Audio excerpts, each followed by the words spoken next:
안녕하십니까. 안녕하십니까. 반갑습니다. 귀한 찬양 감사합니다. 새롭게 이제 8월이 가고 또 9월이 시작되고 있는데요. 새로운 학기 가운데 여러모로 주님께 새로운 마음을 주시고 우리를 새롭게 하시기를 간절히 기도합니다. 우리 새로운 학기 새로운 마음으로 시작합시다. 이렇게 인사하면 좋겠습니다. 서로 인사할까요? 네, 새로운 학기 새로운 마음으로 시작합시다. 네, 감사합니다. 오늘은 요한복음 15번째 말씀이 되겠습니다. 자유케 하시는 예수님. 살아계신 아버지 하나님, 우리의 모든 찬양과 영광과 존귀를 받기에 합당하신 우리 하나님께 이 시간 모든 영광을 돌려드립니다. 주님, 우리가 주인 되었을 때 우리를 찾아와 주시고 모든 매인 것들 또 부자유한 것들 참으로 자유하기를 간구하지만 매여서 꼼짝달싹하지 못했던 저희들을 살리시고 자유케 하시고 이제는 주님의 그 부요하심과 은혜를 찬양하는 주의 백성 되게 하심을 참으로 감사합니다. 이렇게 주일에 사랑하는 교우들과 함께 주님을 찬양하며 교제하는 이 시간이 얼마나 기쁘고 복된지 주님께 감사와 찬송을 다시 한번 드립니다. 주님, 이 시간 저희가 한 마음으로 주님 앞으로 나와 주의 얼굴을 배우며 주의 음성 듣기를 소망합니다. 주의 성령으로 임재하여 주시고 당신의 말씀이 우리의 심령 깊은 곳에 임하게 하여 주시고 주님의 말씀으로 말미암는 소망과 자유의 능력이 임하는 못된 시간이 될 수 있도록 이 시간을 구별하시고 축복해 주시기를 기도합니다. 주님께 이 시간을 의지하며 저는 예수 그리스도 이름으로 기도했습니다. 아멘. 1773년 3월 23일 패트릭 헨리라는 사람은 미국의 의회에서 연설을 하고 있었습니다. 그는 당시 영국으로부터 독립을 추구하고 있던 미국 사람들에게, 특별히 미국 의회 의원들에게 강력한 독립과 자유를 촉구하면서 이런 유명한 말을 했습니다. 자유가 아니면 죽음을 달라. 이 외침은 그 이후에 미국이라는 사회의 방향을 좌우하는 중대한 외침이 되었습니다. 실제로 그 이후로 영국으로부터 정치적 독립을 이루게 되었고 신대륙의 광대한 그 개척을 통해서 경제적 자유를 얻게 되었습니다. 그리고 그 어느 나라보다 어느 대륙보다 광대한 종교적 자유도 얻게 되었습니다. 자, 그렇게 얻어진 자유 가운데 자유를 노래하는 미국의 현재는 어떨까요? 유진 피터슨이라는 미국의 한 목사님은 그의 책 자유에서 현재 미국의 모습을 이렇게 말하고 있습니다. 자유에 대한 환상이 넘치는 세상이다. 돈과 에너지 소비, 권력, 섹스, 명성, 여가에 기대어 자유로운 삶을 꿈꾼다. 모든 산업이 이 환상에서 발전했으며 다양한 직업들이 이 환상에서 공급받는다. 그러나 슬프게도 우리는 자유를 거의 경험하지 못한다. 자유의 땅이라는 미국은 중족자들과 불평자들의 나라이다. 종교의 자유가 있지만 미신들이 계속해서 확산되고 있다. 아주 최근에 그가 미국 사회를 진단하면서 쓴 글입니다. 자유로워졌지만 많은 자유를 분명히 얻었는데 역설적이게도 자유롭지 못한 사람들이 너무나 많다는 것입니다. 자유를 그토록 갈구해서 자유로워지기를 원하는 모든 추구들을 했지만 역설적이게도 자유롭지 못한 세상이 되었다는 이 진단은 어쩌면 오늘날 우리들의 모습에 대한 진단일 수가 있겠습니다. 여러모로 미국 사회와 미국 교회를 따라가려고 하는 한국 사회는 이 진단이 상당히 유사한 모습을 담고 있습니다. 우리 사회는 자유민주주의 국가죠. 그래서 어느 나라 못지않는 많은 자유가 부과되어지고 있고 자유를 추구하고 자유를 노래합니다. 그러나 한 사람 한 사람 또 자세히 들어가서 보면 사람들은 자유롭지 못한 것 같습니다. 오늘은 이 진정한 자유를 찾아 헤매는 우리 인생들을 불러 참 자유로 나가게 하시는 예수님을 만나고자 합니다. 오늘 본문에서 우리는 크게 두 부류의 사람들을 만납니다. 두 부류는 전혀 다른 유형의 사람인데 흥미롭게도 공통점이 한 가지 있는데 그것은 바로 자유롭지 못하다는 것입니다. 첫 번째 사람은 죄와 심판에 매인 한 여자였습니다. 그녀는 결혼관계 밖에서는 성적 관계를 맺는 것이 율법으로 엄격하게 금지된 사회에 살고 있었습니다. 당시 유대 사회는 엄격한 율법 사회로서 이 율법을 벗어난다는 것은 곧 사회적으로 추방당하는 것을 의미하는 그런 사회였습니다. 자, 그런데 이런 엄격한 율법 사회에서 그녀는 이 모든 금지와 율법을 뛰어넘어 버렸습니다.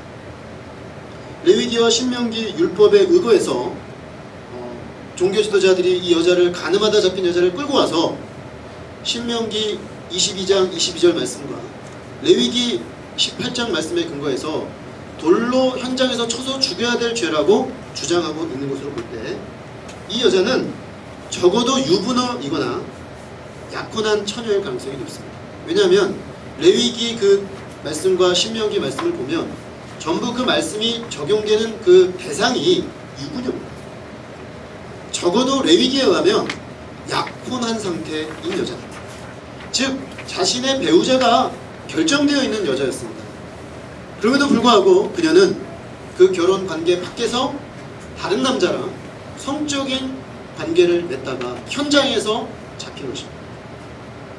그렇다면 이 여자는 결혼 제도도 또 율법도 뛰어넘어서 극단적 자유를 추구한 것입니다. 어떤 면에서 보면 이 여자는 자유를 그냥 추구하기만 한 것이 아니라 자유를 찾은 것처럼 보입니다. 왜냐하면 자기가 하고 싶은 것을 마음껏 하는 것을 자유라고 한다면 나를 얽어머는 모든 것들, 그것이 무엇이든지 간에 그것을 다 벗어버리고 내가 하고 싶은 것을 하는 것이 자유다라고 한다면 이 여자말로 진짜 자유로운 여자죠. 왜냐하면 결혼의 굴레, 또 율법의 굴레 다 벗어버리고 자기의 마음의 욕망이 원하는 대로 했잖아요. 그러니까 이 여자는 자유로운 여자예요. 그런데 한 가지 중요한 질문이 생깁니다. 이 여자는 어떻게 그런 꽉 닫혀있는 율법 사회에서 율법을 넘어서까지 자기가 원하는 대로 사는 자유, 그런 자유를 추구했을까? 들키게 되면 율법에 의해 돌에 맞아 현장에서 죽임을 당하게 되는 그 끔찍한 율법이 있는데 어떻게 이렇게 행동할 수가 있었을까? 무엇보다도 거기에는 금지된 것을 행하는 데서 오는 쾌락이 있기 때문입니다. 만약에 우리가 어떤 그 법을 정해놓고 이 법을 넘어서면 그 법을 넘어서는 그 순간부터 외부에서 오는 율법이 아니라 막 몸에서 고통이 생기고 너무 힘들고 그러면 그 일을 하지 않을 거예요. 근데 그 선을 넘어설 때 쾌락이 있습니다.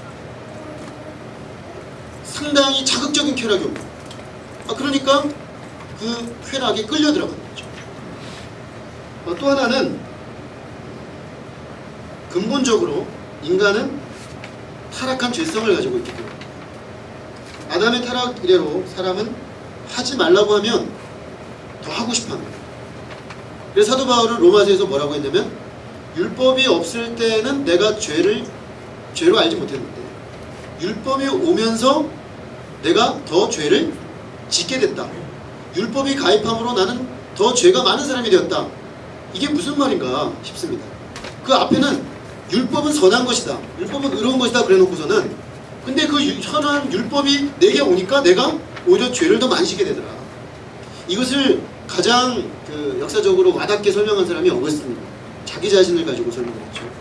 어느 날 늘 걸어다니는 길을 걸어다니는데 거기는 과수원이 있었고 과일이 달려 있었습니다. 아무 생각 없이 지나다녔어요. 과일이 있구나, 과수원이구나. 근데 어느 날 주인이 아마도 누가 그 과일을 몰래 따먹었던 것 같습니다. 써놨습니다. 따먹지 마십시오. 따먹는 사람은 처벌하겠습니다. 근데 희한하게 어거스틴의 표현에 하면 그날 그 문장을 본 그 순간부터 따먹고 싶었대요. 진짜 신기하죠. 근데 그게 어거스틴만 그렇습니까? 왜냐면 저도 그런 경험이 있거든요. 어릴 때 저희 동네에 과수원이 있었는데 굉장히 엄격하게 지켰습니다. 그리고 그 과일이 있는 과수원 뒤편에는 커다란 밤나무 밭이 있었는데 거기 못 들어가게 늘 이렇게 개도 있고 주인도 있고 이렇게 지켰는데요. 거기를 꼭 들어가 보고 싶어요. 그래서 사실은 들어갔어요. 그래서 친구들하고 몰래 조를 짜가지고 주인을 따돌리고 들어갔는데 지금 생각해보니까 그렇게 짜릿했어요. 하지 말라는 걸 하는데 왜 이렇게 짜릿하고 좋고 뭔가 내가 승리자가 된 것 같고 진짜 자유를 얻은 것 같은 그런 마음이 있어요. 그러니까 인간의 마음이 그렇습니다. 인간의 마음이 그 죄성이 있기 때문에 법이 딱 주어지는 순간 그 법을 깨뜨리고 싶은 열망이 생긴다는 것이죠. 그러니까 그 법이 문제가 아니라 우리의 부패하고 뒤틀린 마음, 죄성이 사실은 심각한 문제입니다. 이 여자는 엄격한 율법사였음에도 불구하고 그 율법을 깨뜨리고 나가는 데서 오는 어떤 쾌락, 물론 그 쾌락의 끝은 처음엔 달지만 나중에는 매우 쓴 것이었지만 그래도 순간에 그 달콤함이 있었고 그리고 하지 말라 하니까 더 깨뜨리고 싶은 그 죄의 본성에 의해서 그녀는 뛰쳐나가고 말았습니다. 그러나 이 여자는 한 가지 중요한 사실을 잘못 알고 있었습니다. 그것은 아무 것에도 얽매이지 않는 절대적 자유란 사실 환상에 불과하다는 것입니다. 그런 자유란 아무 것에도 얽매이지 않고 내 마음대로 하는 자유의 실상은 하나님을 부인하고 하나님의 창조의 질서도 무시한 채 자아만을 자유의 기초로 사용하는 것입니다. 즉 내가 이 우주의 지배자, 입법자, 심판자가 되어 그 자리에서 내 마음대로 하려는 열망에 달해만다는 것입니다. 제임스 몽고메리 보이스라는 분이 이런 말을 한 적이 있습니다. 절대적인 자유라는 것은 존재하지 않습니다. 자기가 하고 싶은 모든 것을 할 자유는 아무에게도 없습니다. 물론 온 우주에 완전히 자유로운 한 분이 계십니다. 하나님이십니다. 하지만 다른 모든 존재들은 어떤 사람이나 어떤 것에 제한받거나 매여 있습니다. 여러분과 저는 하나님이 아니라 인간이기 때문에 결코 자율적일 수 없습니다. 그 다음 결론이 이렇습니다. 결국 인간은 인간의 자유란 어떤 것에 매이냐의 문제지 아무 것에도 매이지 않는 것이 인간의 자유일 수 없다는 것입니다. 결국 인간의 피조물, 피조성에서 나오는 그 이유로 말미암아서 인간은 그 자체로 절대적으로 자유로운 존재일 수가 없다는 것입니다. 그러므로 자유의 첫째 조건은 자유의 한계입니다. 자유를 절대적인 것으로 만들면 그것은 인의 혼돈 가운데 죽어버립니다. 우리는 지금 간음 중에 잡혀와 율법에 따라 심판받을 수밖에 없게 된 여자의 이 현 상황에서 그것을 봅니다. 오늘 많은 사람들은 사실상 이런 율법 자체를 인정하려 하지 않고 무시하고 폐기하려고 합니다. 다시 말하면 외부에 있는 율법이 우리를 부자유하게 만든다고 생각을 하기 때문에 예전에 이렇게 강력한 율법 사회에서는 이걸 그냥 개인적으로 일탈하는 수밖에 없습니다. 그러나 오늘날 민주사회에서는 다른 방법을 씁니다. 법을 바꿔버리죠. 법을 바꿔버립니다. 그래서 우리를 억압한다고 여겨지는 모든 것들을 폐기시키는 쪽으로 사회적 합의를 통해 법적, 제도적 교체를 해버립니다. 그래서 그게 문제가 안 되도록 만들어버리는 것이죠. 자, 그런데 여기서 중요한 질문이 있습니다. 우리가 법을 다 바꿔버리고 이 사회의 법률로 그런 것들을 다 폐기시켜버리면 과연 우리 안에는 그 법의 실체가 정말로 사라지느냐 하는 것입니다. 근데 그렇지가 않습니다. 하나님께서 정해놓으신 법칙 자체, 그것을 우리가 얼마나 깊이 인식하느냐 아니냐는 사람마다 차이가 있지만 그 자체는 폐기되지 않습니다. 하나님이 이 세상을 만들고 하나님이 세상에 부여하신 질서가 있고 그 질서대로 살 때 인간이 참 자유한 것인데 그것을 인간이 임의로 폐기할 수는 있겠지만 사람들의 공동체 속에서 폐기하고 마음대로 살 수는 있겠지만 그래서 문제가 되지 않는, 처벌을 받지 않는 상태가 될 수는 있겠지만 하나님을 없이 할 수도 없고 하나님 만든 그 법 자체를 우리에게서 완전히 폐기할 수도 없다는 것입니다. 사실 우리는 모두 하나님의 법 앞에 결국에는 서게 될 것입니다. 하나님께서 우리에게 주신 자유는 근본적으로 진리 안에서의 자유고 법 안에서의 자유입니다.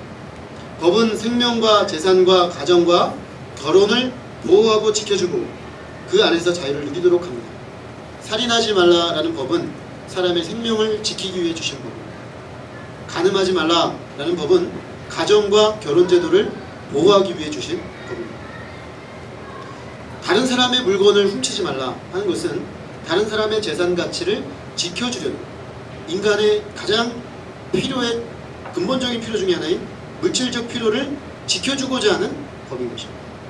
결국 하나님의 법은 그 자체로 금지의 목적이 있는 것이 아니라 생명을 주기 위한 것입니다. 살리기 위한 것입니다. 마치 물고기가 물속에 있어야 생명이 있고 기차가 레일 위에 있어야 하는 것처럼 사람은 하나님의 법 안에 있을 때 생명이 있고 또 바로 살 수가 있습니다.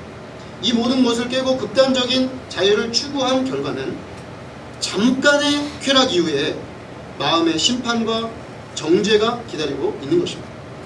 죄란 근본적으로 불법입니다. 즉 법을 깨뜨리는 것입니다. 인간이 죄인이다, 죄성이다 하는 것은 법을 깨뜨리는 쪽으로 마음이 작동한다는 것입니다. 그런데 문제는 이 죄의 대가는 오늘 이 여자가 보여주는 것처럼 사망입니다. 그러므로 잠깐의 쾌락을 맛보게 해주고 모든 한계를 뛰어넘어서 절대적인 자유를 얻는 것을 자유다라고 하는 오늘날의 이 보편적으로 퍼져있는 이 생각에서 우리가 먼저 자유롭게 될 필요가 있습니다. 실상 참된 자유는 우리가 새로운 본성을 받을 때 옵니다. 죄를 지을 수 있으나 죄를 짓지 않고 죄와 싸워 이길 때 오는 자유, 그렇게 싸울 수 있는 힘, 죄가 아닌 의의 길을 걸어갈 수 있는 능력, 그것을 갖는 것, 그런 마음이 되는 것, 그것을 성경은 자유라고 합니다. 진리 안에서의 자유, 법 안에서의 자유가 바로 그것입니다. 그런데 그것을 기뻐할 새로운 본성을 우리 마음에 얻지 못한 것이 우리의 진정한 부자유함의 원인인 것입니다. 우리가 이 부자유한 여자라는 한 부류의 사람을 봤다면 두 번째 부류의 사람들은 위선의 메인 종교 지도자들입니다. 서기관과 바리새인들은 겉으로 봤을 때는 율법을 어기지 않았고요. 심지어 율법을 들고 이 여자를 지금 정죄하려고 하고 있습니다. 이 사람들은 자유로운 사람들처럼 보입니다. 당장이라도 음행주의에 잡힌 여자를 돌로 칠 기세입니다. 그러나 사실상 그들의 타겟팅은 예수님이셨습니다. 그들은 예수님에게 이 여자를 세워놓고 율법에 따르면 이 여자를 돌로 치라고 명했는데 예수님 당신은 어떻게 하시겠습니까? 라고 질문했습니다. 만약에 예수님이 돌로 쳐라 라고 하면 당시 로마법에 의해서 살인교사죄로 예수님을 처벌할 수가 있었습니다. 돌로 치지 말라 라고 하면 유대 율법에 저촉되므로 유대 율법을 걸어서 예수님을 또한 처벌할 수가 있었습니다. 이들에게 율법은 사람을 살리는 법이 아니라 사람을 죽이는 살인의 도구였습니다. 원래 율법이라는 것은 하나님이 생명을 주기 위해서 주신 것입니다. 이들은 그 율법을 가지고 여자도 죽이고 예수님도 죽이려고 했습니다. 그러므로 율법의 교사라고 하는 이 사람들은 참으로 이중적인 사람들입니다. 겉으로는 매우 자유로워 보이지만 실상 그들의 마음은 미움과 무지와 율법주의의 노예였습니다. 예수님은 이 사람들에게 참 자유의 길을 보여주시기 위해서 그들의 위선과 부자유함을 폭로하십니다. 예수님은 계속해서 예수님을 추궁하는 그들의 말을 듣고도 몸을 굽히사 땅에 뭔가를 열심히 손가락으로 쓰셨습니다. 많은 사람들이 뭘 쓰셨을까 되게 궁금해요. 성경에 안 나오면 궁금하죠. 뭘 썼을까? 간음하지 말라를 썼을까? 내 자신을 알라 뭐 그런 걸 썼을까? 뭐 각종 학설이 난무했습니다. 근데 사실은 여기서 포인트는 예수님이 뭘 썼느냐에 있지 않습니다. 오늘 본문에 보면 예수님이 몸을 굽히사 손가락으로 땅에 쓰시니, 다음에도 또 나옵니다. 손가락으로 땅에 쓰시니 8절에 또 나옵니다. 그런데 흥미로운 것은 이 손가락으로 땅에 쓰시니라는 이 구절이 구약 성경을 신약 헬라어로 번역한 70인역이라고 있는데 거기에 나오는 구약의 한 구절과 동일한 구절입니다. 어떤 구절이냐면 예수님이 모세를 시내산으로 불러 올리신 이후에 10계명의 돌판 2개를 가지고 그가 올라갔는데 하나님께서 직접 돌판에다가 10계명을 써주셨습니다. 근데 거기에 나오는 그 표현과 이 표현이 똑같습니다. 예수님이 지금 손가락으로 땅에 쓰시고 있는 이것은 하나님께서 이스라엘 백성에게 율법을 주실 때 하셨던 행위와 똑같습니다. 사실 예수님은 간접적으로 말씀하고 계신 것입니다. 내가 바로 율법을 준 당사자다. 그들은 율법을 준 당사자인 예수님에게 율법으로 예수님을 처벌하기 위하여 막 추궁하고 있는 것입니다. 율법을 주신 분에게 율법을 들이밀고 그분을 죽이려고 하는 어처구니 없는 상황입니다. 예수님은 그들의 추궁에 못 이겨 일어나셔서 놀라운 말씀을 하십니다. 너희 중에 죄 없는 자가 먼저 돌로 치라. 이 여자의 죄는 분명히 율법에 의하면 돌로 쳐야 할 죄가 맞습니다. 그러므로 오늘날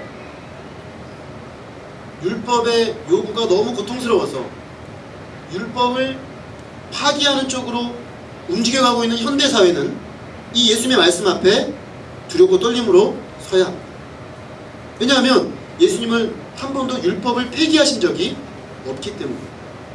율법 폐기론적인 구원파적인 그 신앙관, 기독교 신앙은 율법이 없어도 되는 거 아니냐, 이것은 매우 잘못되어 있습니다. 왜냐하면 예수님이 율법을 세우고 계시기 때문에. 다만 율법의 위치가 달라졌을 뿐입니다. 그런데 예수님은 하나님의 법을 깨뜨리는 것이 아무것도 아닌 것이 아니다. 하나님의 법은 여전히 유효하다라고 말씀하고 계십니다. 그러나 사람들 가운데 이 율법을 손에 들고 다른 사람을 정죄할 수 있는 사람이 있다면 한번 그렇게 해보라 라고 합니다. 자, 율법이 그대로 유효한데 문제가 되는 것은 그 율법대로 다 살아서 하나님 앞에 아무런 죄도 없는 사람이 있다면 기꺼이 그 사람은 이 율법의 심판자요 율법의 정죄자가 될 수 있겠다라고 말씀하고 계십니다. 그리고 너희 중에 한 사람이라도 그런 사람이 있다면 이 자리에 와서 돌을 던져도 된다라고 말씀하십니다. 이 말씀은 그 자리에 돌을 들고 의기양양했던 사람들에게 하나의 강력한 폭풍처럼 심령으로 다가왔습니다. 그들의 양심을 향해 강력한 타격을 주는 말씀이었습니다. 그들은 먼저 자신을 돌아보고 심판자의 자리에서 내려와야 했습니다. 그 결과 거기 있던 사람들은 오늘 본문에 보니까 양심의 가책을 받았다고 했습니다. 예수님의 말씀이 들어가면 우리 양심이 강력하게 작동을 하기 시작합니다. 그래서 이전에 미처 내가 인식하지 못했던 것까지 죄로 인식이 되면서 결국 거기 있던 사람들의 손에 힘이 풀리고 다리에 힘이 풀리면서 돌을 놓고 한 사람씩 그 자리를 떠났습니다. 나이 든 분들부터 젊은이까지. 아무래도 오래 살면 더 많지 않겠습니까? 그러니까 나이 든 분들부터 젊은 사람까지 다 그 자리에서 떠나가게 되었습니다. 사실 예수님께서는 그들의 부자유함과 이중성을 드러내셔서 그들도 주님 앞에 진실되게 서서 참된 자유의 세계로 나오도록 초청하신 것입니다. 그러나 안타깝게도 거기 있던 사람들은 다시 부자유함과 이중성의 어둠 속으로 도망가고 말았습니다. 이제 그곳에는 오직 여자와 예수님 밖에 남지 않았습니다. 이 여자를 율법에 의거해서 심판하실 수 있는 분은 율법을 제정하시고 율법대로 모든 율법을 지키시고 아무런 죄가 없으신 유일한 분 예수님밖에 없는 것입니다. 이 장면은 사실 우리들이 마지막 때에 서야 될 심판 때를 미리 당겨서 보여준 장면입니다. 사람들은 이 지상에서 자기 마음대로 살고 심지어 거스리면 법까지 바꿔서 우리에게 거슬리는 모든 것을 없애는 쪽으로 가지만 마지막 심판대 앞에 하나님의 법을 가지고 우리는 반드시 서게 된다는 것입니다. 그런 점에서 이 여자는 얼마나 두려웠을까요? 아마 이 여자가 저들도 나와 똑같은 자들인데 율법을 들고 나에게 돌을 친다고 생각했을 때 억울했을지도 모르겠어요. 나만 왜 이렇게 당해야 하나? 저 이중인격자들, 저 율법주의자들, 저 서기관들도 나랑 똑같은 자들인데, 그래서 아마 자기 죄를 깊이 인정하기가 어려웠을지도 모르겠어요. 그러나 그들이 다 떠나가고 오직 유일하게 자신을 법에 근거하여 심판하실 수 있는 예수님 앞에 섰을 때 그녀는 진정으로 두려웠을 것입니다. 예수님의 심판대 앞에 자신의 이 죄가 아무것도 부정할 수 없을 정도로 너무나 명명백백했기 때문입니다. 거룩하신 예수님, 율법의 제정자요, 성취자요, 그 율법에 따라 심판할 수 있는 예수님 앞에 그 어떤 변명도 그 어떤 거짓도 통하지 않습니다. 예수님은 두려워 떨고 있는 여자에게 물으십니다. 여자여, 너를 고발하던 그들이 어디 있느냐? 너를 정죄한 자가 없느냐? 여자는 간신히 대답합니다. 주여, 없나이다. 이때 예수님은 놀라운 선포를 하십니다. 나도 너를 정죄하지 아니하노니 가서 다시는 죄를 범하지 말라. 예수님은 이 여자를 자유롭게 하십니다. 그리하여 그의 모든 죄로부터 그녀를 용서해 주십니다. 그녀 안에 있는 모든 죄책감, 모든 율법의 정죄, 이 모든 것들로부터 그녀에게 자유를 주십니다. 사도 바울은 이 예수님이 주시는 자유를 로마서 8장 1, 2절에서 이렇게 말했습니다. 그리스도 예수 안에 있는 자에게는 결코 정죄함이 없나니 이는 그리스도 예수 안에 있는 생명의 성령의 법이 죄와 사망의 법에서 너희를 해방하였습니다. 예수 그리스도 안에 있는 자는 결코 정죄함이 없다고 했습니다. 왜냐하면 예수님께서 유일하게 이 여자를 정죄할 수 있는 예수님께서 이 여자를 그 모든 죄의 정죄로부터 자유케 하셨기 때문입니다. 용서하셨기 때문입니다. 죄책감과 죄의 모든 책임으로부터 그녀를 자유케 하셨기 때문입니다. 그러므로 세상의 그 누구도 이제 그녀를 향해 죄인이라고 손가락질 할 수 없습니다. 예수님께서 그녀의 죄를 용서하셨기 때문입니다. 예수님을 믿음으로 예수님 안에 있는 모든 우리의 죄를 정죄하는 세력들을 멸하신 예수님 십자가의 능력을 덧입은 사람들은 그러므로 의인이라 불려지는 것입니다. 우리는 주님 앞에 섰을 때 죄인일 수밖에 없지만 예수 그리스도로 말미암아 우리가 의인된 자가 되는 것입니다. 여자는 이제 옛사람, 죄악된 사람, 죄로 인해 죽을 수밖에 없는 옛사람이 죽고 예수님 안에 용서와 정죄치 않는 사랑으로 새롭게 태어나게 되었습니다. 이 나도 너를 정죄하지 아니하노니 이 말씀은 사실은 시간적으로는 더 앞에 있지만 의미상으로 보면 뒤에 올 예수님의 십자가 사건으로부터 흘러나오는 메시지입니다. 왜냐하면 예수님이 이 여자의 죄를 용서해 주시는 것은 좋은데 그렇게 되면 율법의 요구가 어떻게 되느냐라는 문제가 생기기 때문에 율법은 분명히 하나님이 주신 것인데 죄를 용서해 줘 버리면 율법에 의해 죽어야 되는 이 여자의 죄의 문제를 해결하지 못한 것이 됩니다. 예수님께서는 이 선포 때문에 결국은 십자가에 죽으신 것입니다. 그 여자의 죄를 자기가 담당하시고 그 여자가 죄로 인해 죽어야 될 그 대가를 자기가 치르시고 십자가에 아무런 자비도 없이 하나님께 맞아 버림받으시고 십자가에 죽으심으로 오늘 당겨서 이 여자에게 너는 이제 죄가 없는 나는 너를 정죄하지 않겠다 라고 말씀할 수가 있었던 것입니다.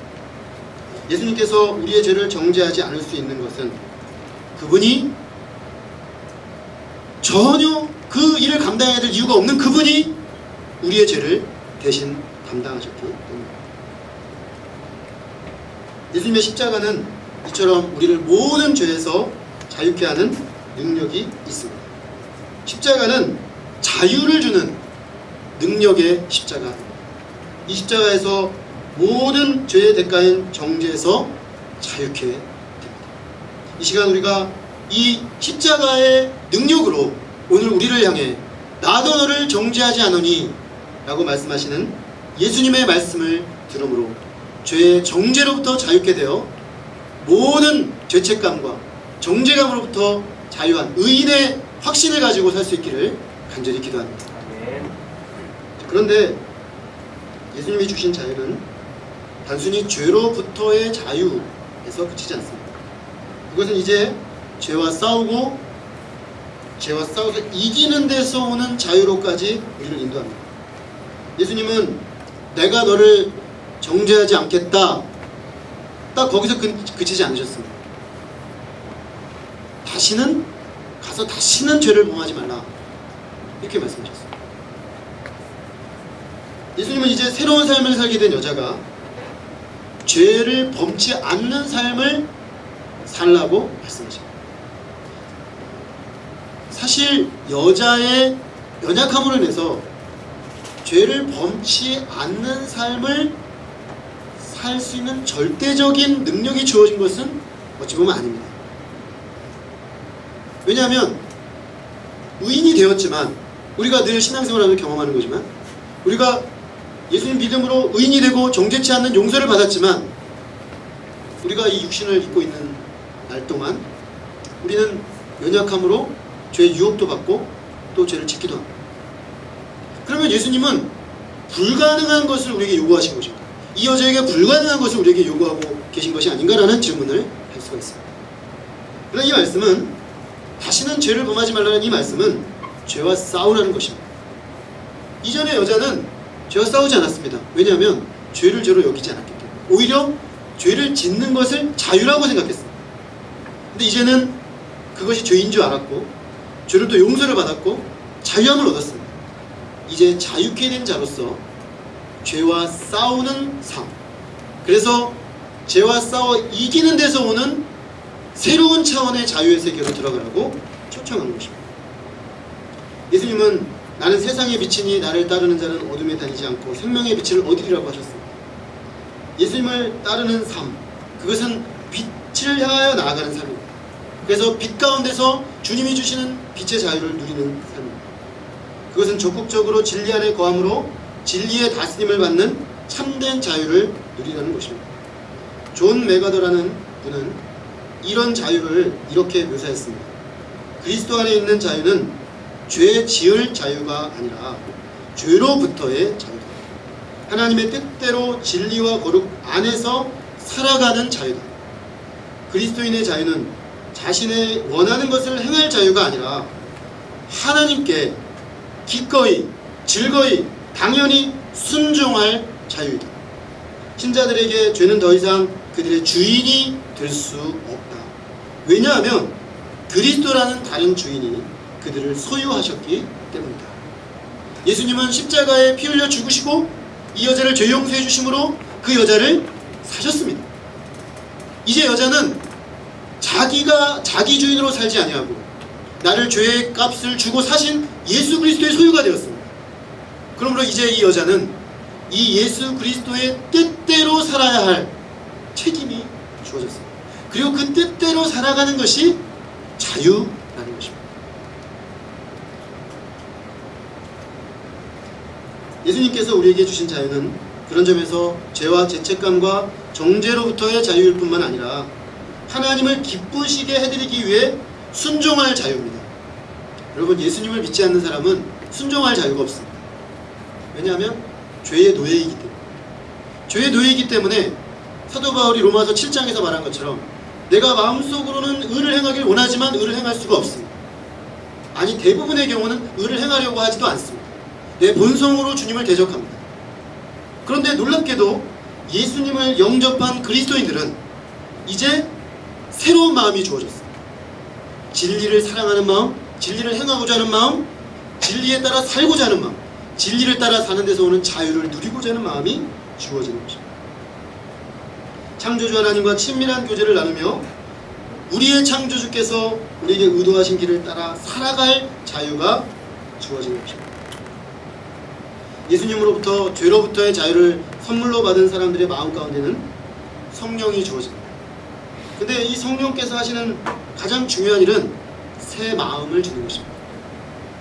구약의 에스겔 선지자는 또 예레미야 선지자는 메시아가 올 것인데 그 메시아가 오셔서 우리에게 성령을 줄 것이라고 말씀했어요. 그리고 성령은 우리에게 마음을 새롭게 하는 능력을 줄 것이라고 했습니다. 부드러운 마음을 주어서 하나님 말씀을 사랑하고 하나님 진리를 사랑하고 하나님 법을 사랑하는 새 마음을 주신다는 것입니다. 그러므로 예수님을 영접했다는 것은 성령으로 새 마음을 갖게 되는 것입니다. 하나님의 법을 사랑하고자 하는 마음, 하나님의 법을 지키고자 하는 마음, 하나님의 법을 지켜가는 데서 오는 자유함을 구하는 마음. 그러므로 예수님 안에서의 자유란 이제 죄에 매인 삶이 아니라 예수님께 매인 삶입니다. 예수님께 매임으로 자유한 역설적인 자유죠. 사실상 우리는 둘 중에 하나입니다. 죄의 노예로 살든지 예수 그리스도의 노예로 살든지. 이것을 깊이 받아들였던 사도 바울은 그의 모든 서신서에서 자기소개를 할 때 나는 예수 그리스도의 노예입니다 라고 고백했어요. 거기서 노예는 로마 시대 노예죠. 모든 생사 여탈권이 주인에게 전적으로 예속된 존재입니다. 근데 그는 그것을 자랑했습니다. 왜냐하면 예수님께 노예된 자만이 죄로부터 자유하고 진리를 향하여 진리를 행할 수 있는 참된 능력을 그리스도로부터 부여받기 때문에. 여기에 놀랍고도 충격적 사실이 있습니다. 예수 그리스도의 노예가 되는 것이 진정한 자유입니다. 이것은 자유에 대해 노랬던 제임스 몽고메리 보이스라는 사람이 했던 말. 정말 충격적이죠. 충격적인 사실입니다. 아, 우리가 예수 그리스도의 참 노예가 될 때 진짜 자유인이 되는구나 하는 것입니다. 젊은 날 매우 방탕한 삶을 살다가 20대 중반쯤